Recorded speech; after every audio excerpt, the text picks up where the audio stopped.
જોવાના છીએ કે WH ક્વેશ્ચનને ફ્રેમ કરવા માટે આપણે કયા કયા નિયમો છે એને ધ્યાનમાં રાખવા પડે કે WH વર્ડ છે એને ફ્રેમ કરવાના કેટલાક રૂલ્સ છે. તો એ રૂલ્સ આપણને યાદ રહેશે તો આપણે ખૂબ જ સરળ રીતે WH ક્વેશ્ચન છે એને ફ્રેમ કરી શકીશું. તો સૌથી પહેલા સ્ટાર્ટ કરીએ ફ્રેમ ધ ક્વેશ્ચન્સમાં. WH ક્વેશ્ચન વર્ડ્સ વડે પ્રશ્નાર્થ વાક્ય બનાવતી વખતે ધ્યાનમાં રાખવાની બાબતો.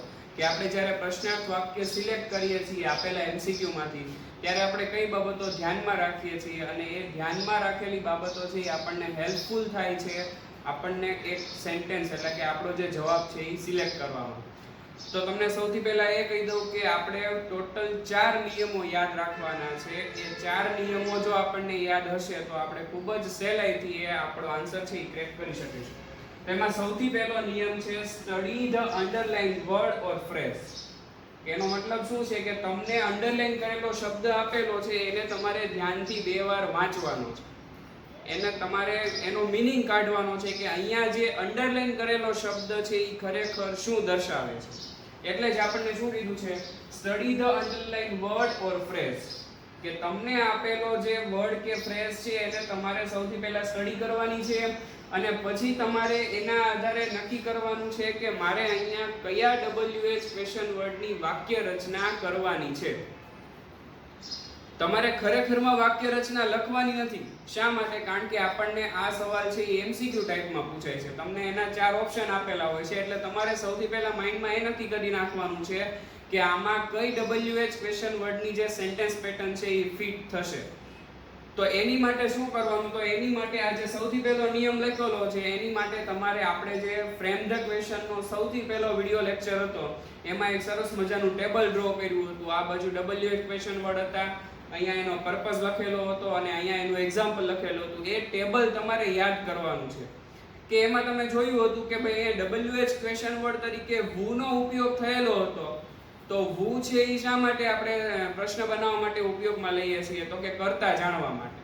તો કરતા જાણવા માટે આપણે who નો ઉપયોગ કર્યો હતો. એવી રીતે તમારે તમામ WH વર્ડ છે એ યાદ હોવા જોઈએ કે ભાઈ who છે તો એ કરતા જાણવા માટે ઉપયોગમાં લેવાય છે, what છે તો એ ક્રિયા જાણવા માટે ઉપયોગમાં લેવાય, where છે એ કોઈ જગ્યાનું નામ જાણવા માટે ઉપયોગમાં લેવાય, when છે એ કોઈ સમય જાણવા માટે ઉપયોગમાં લેવાય.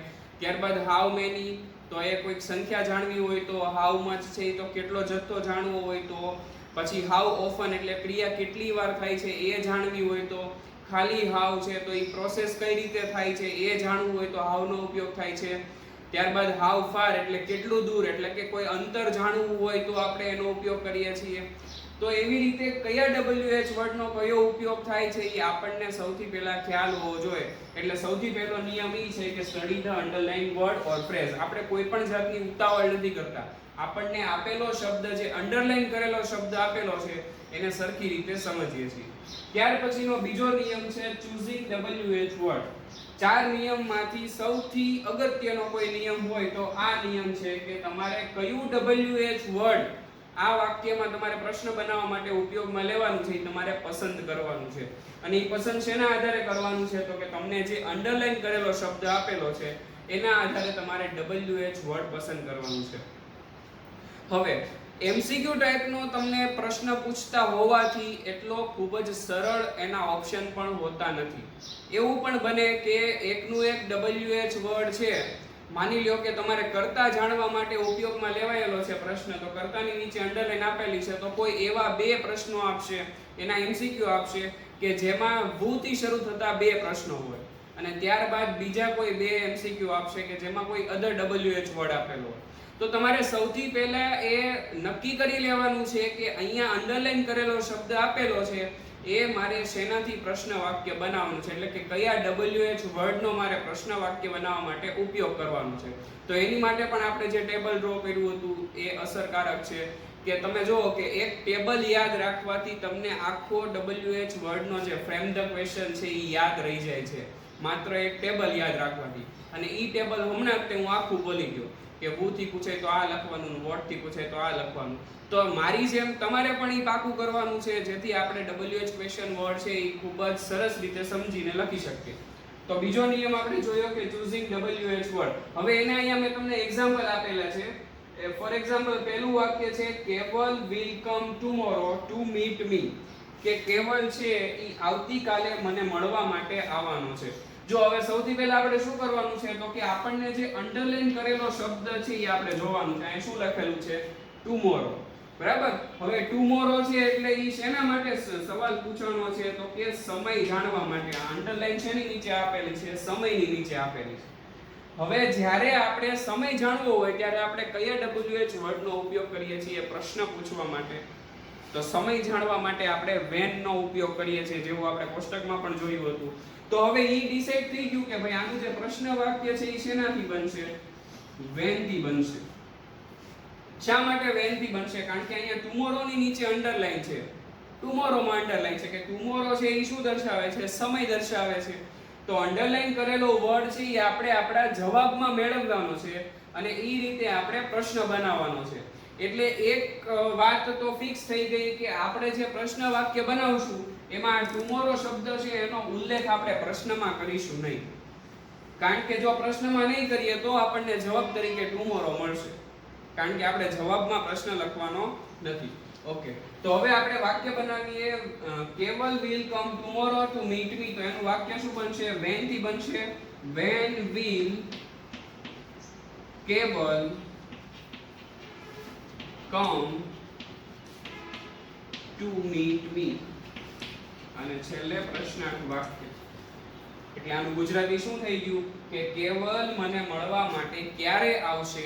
જો when નું ગુજરાતી શું થાય? ક્યારે. ક્યારે આવશે? તો કે આવતીકાલે આવશે. તો આપણે આ જે સવાલ બનાવ્યો તો આ સવાલનો જવાબ છે એ કયો વર્ડ છે? તો કે આ વર્ડ છે એ આ સવાલનો જવાબ છે. એટલે આપણને અંડરલાઈન કરેલો વર્ડ જે છે એ જવાબમાં મળે એવી રીતે આપણે પ્રશ્ન વાક્ય બનાવવાનું છે. ત્યાર પછી બીજું વાક્ય આપેલું છે Keval will come tomorrow to meet me. જો વાક્ય ઈનું ઈ જ છે, ખાલી અંડરલાઈન કરી ગઈ. અહીંયા ટુમોરો માં અંડરલાઈન હતી, અહીંયા ક્યાં થઈ ગઈ? કેવલમાં.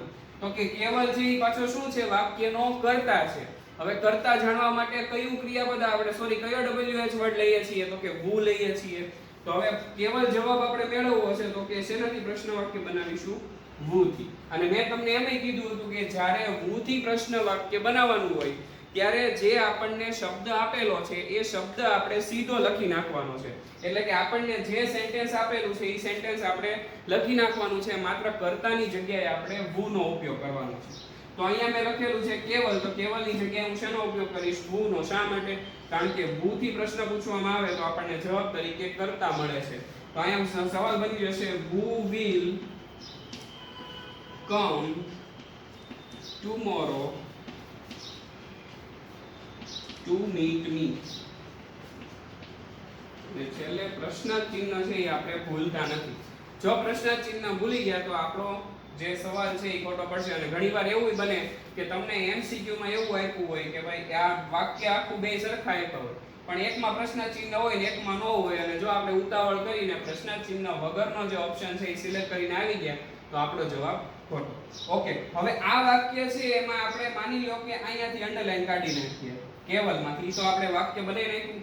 હવે એક અંડરલાઈન તમને અહીંયા આપેલી છે ટુ મીટ મી.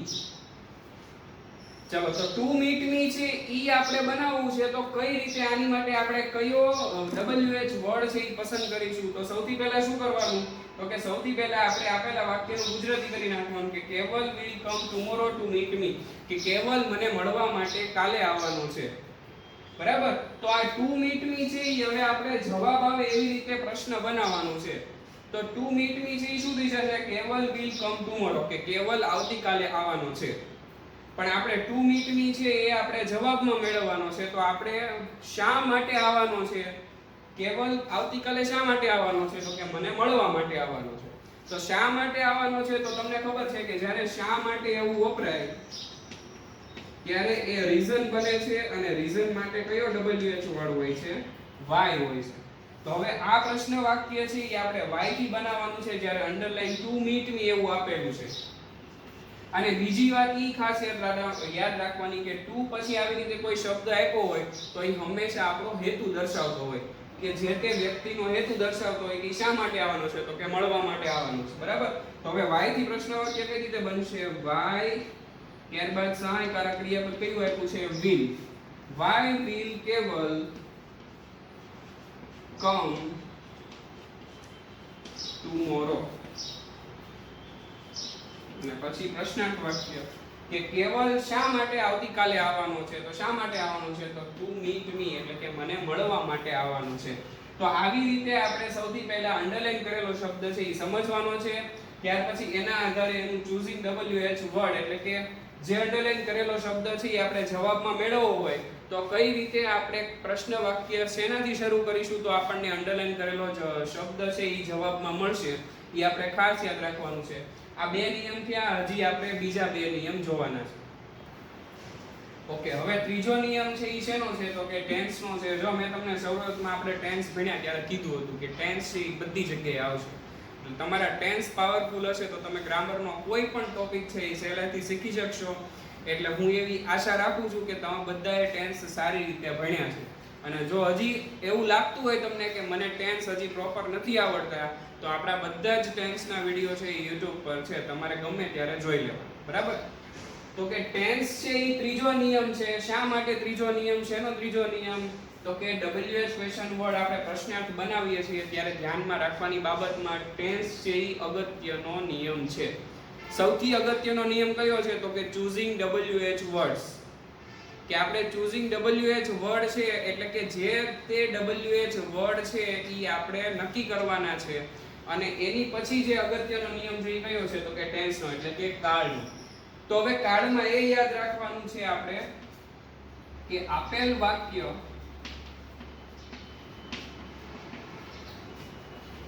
જે કાળમાં હોય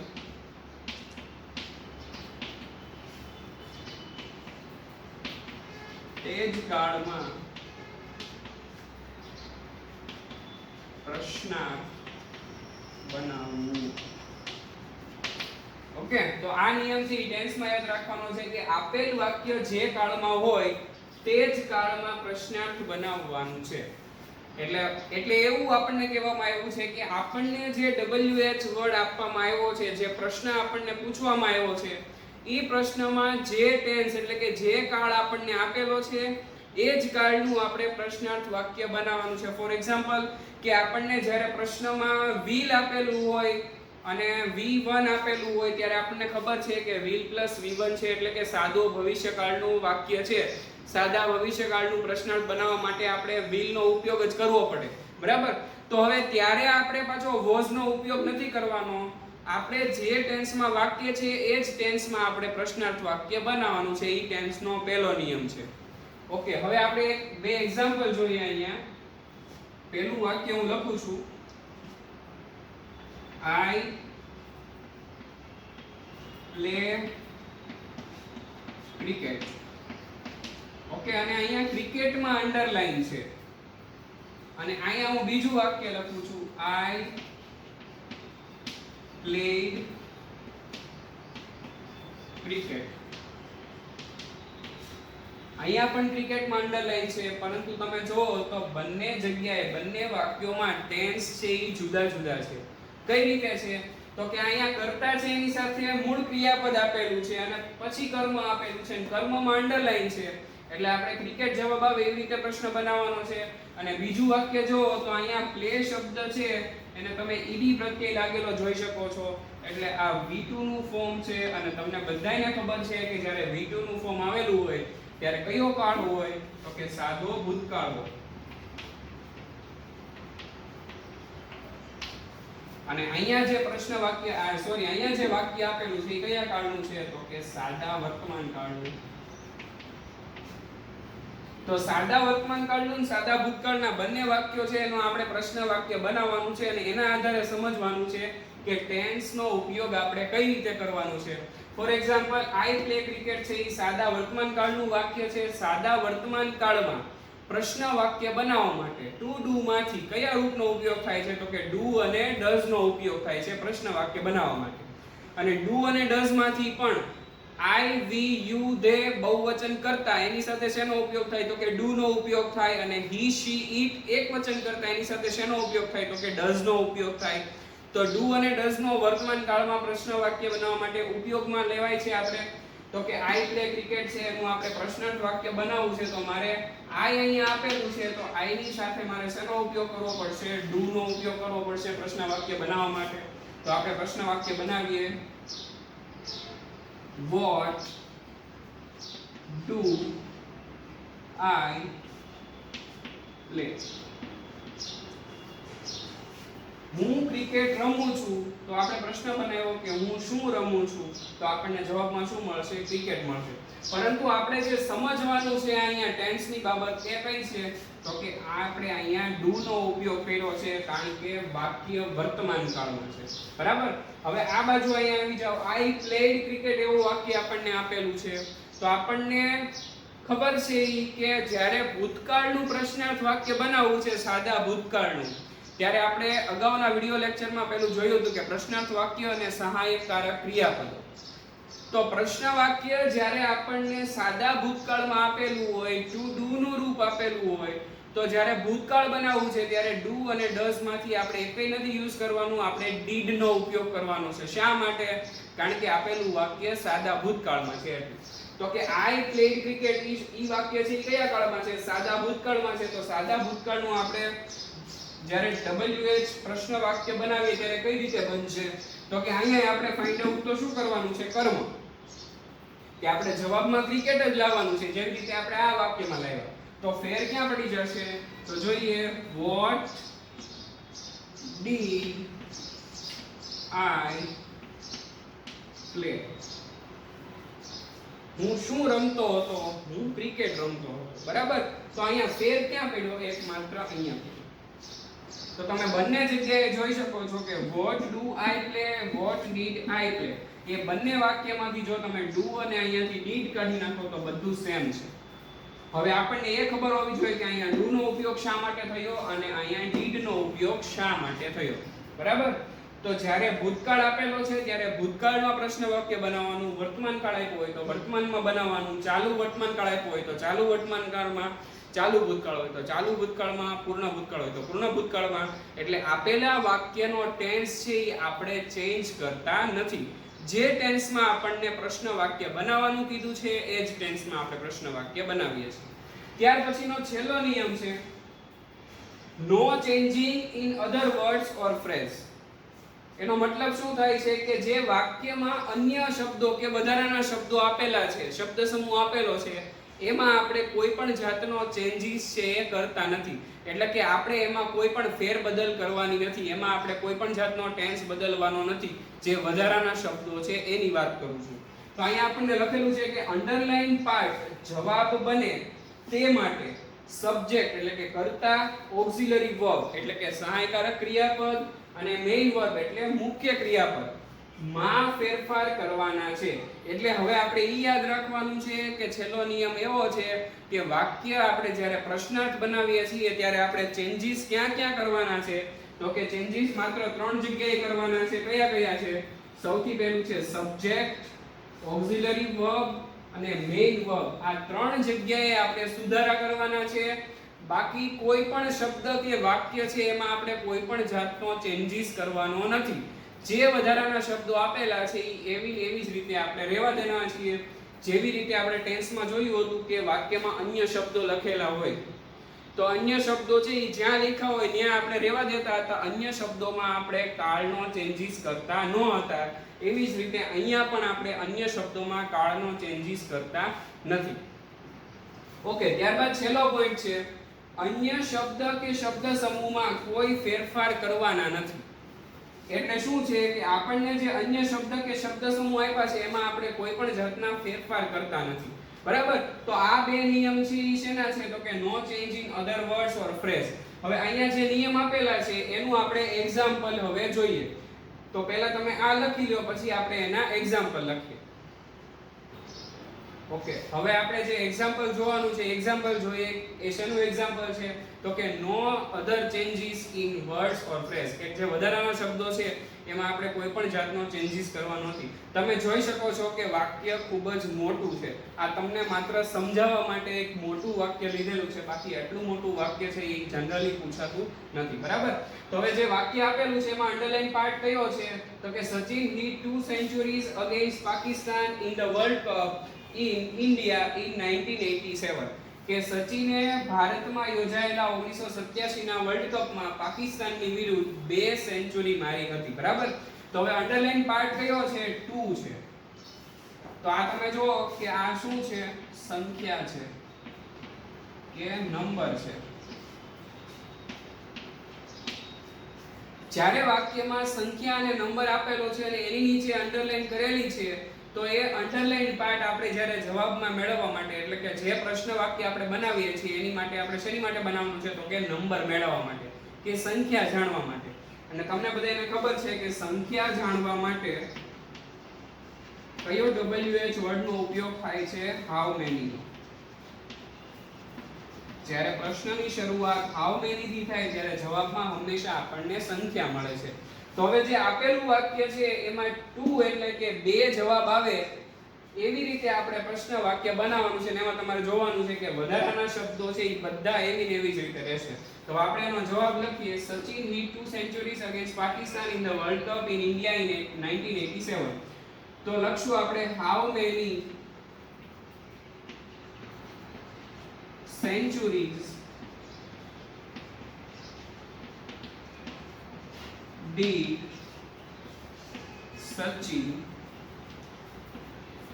hit against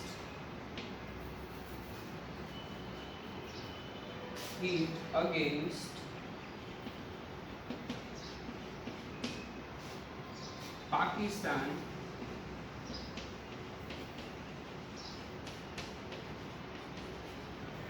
in the World Cup in India in 1987. તો તમે જોઈ શકો છો કે આપણે પ્રશ્ન વાક્ય બનાવ્યું છે. શેનાથી બનાવ્યું? તો કે હાઉ મેની થી બનાવ્યું. અને વાત શેની છે? ઇન 1987. હવે યાદ કરો સાદા ભૂતકાળનો કીવર્ડ ઇન પ્લસ ભૂતકાળનું વર્ષ. તો અહીંયા ઇન પ્લસ 1987 આપણને આપેલું છે એટલે એ ભૂતકાળ ઇન્ડિકેટ કરે છે.